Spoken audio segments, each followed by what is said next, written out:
In this class module, we're going to go over warping and how you can use it for sound design. Now, the scope of this class is we're going to look deeper into warp modes and using warp modes to morph a sound.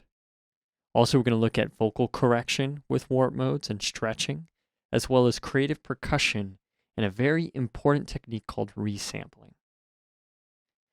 So to start, let's look at Ableton Live and the power of warp modes. I have these different samples. These basic samples, if I play this scene, it's going to play all those different samples.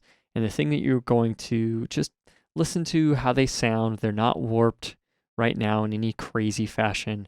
They're just warped to fit the same timing.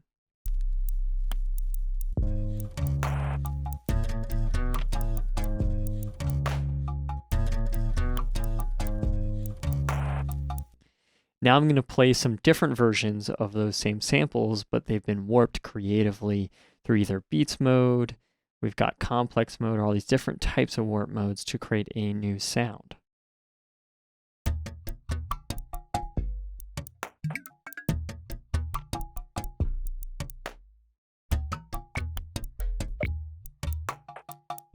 Now you notice that is much more percussive and it has more of a minimal sound to it. It's a really cool way of taking any sound and changing it into micro little percussion.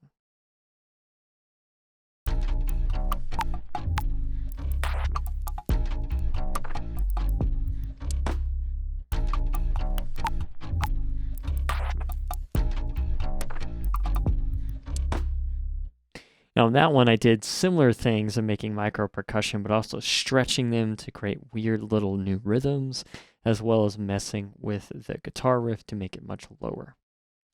And also we can use this for interesting changes of the vocals. Now here's just the normal vocal.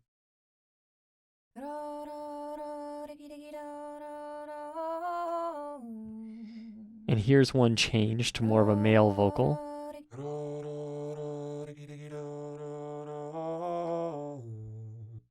And you can use that together to create really interesting harmonies from that same original vocal sample.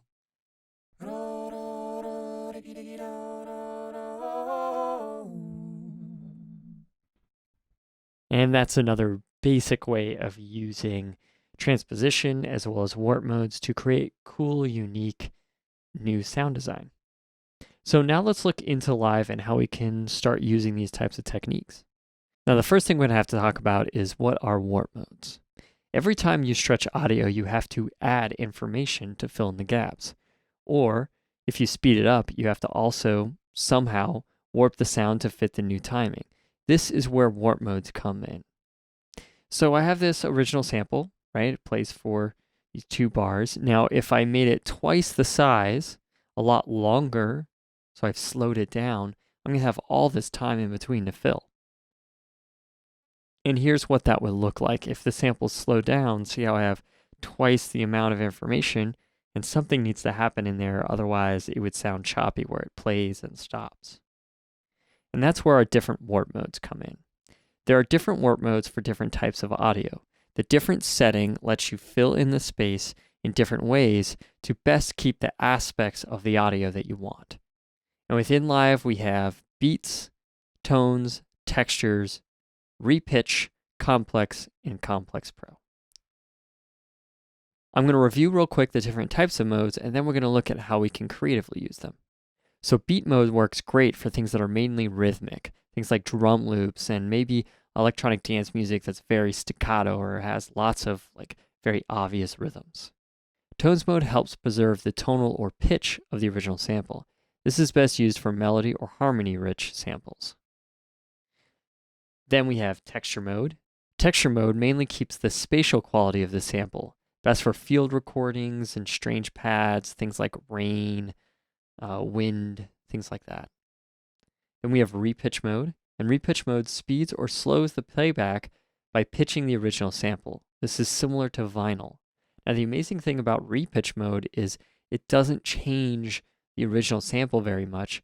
By slowing it down, you're naturally lowering down the pitch, but you're not changing the sample in any way. It's non-destructive, where a lot of these other ones are somehow stretching or morphing the sample. Then lastly, we have complex and complex pro mode.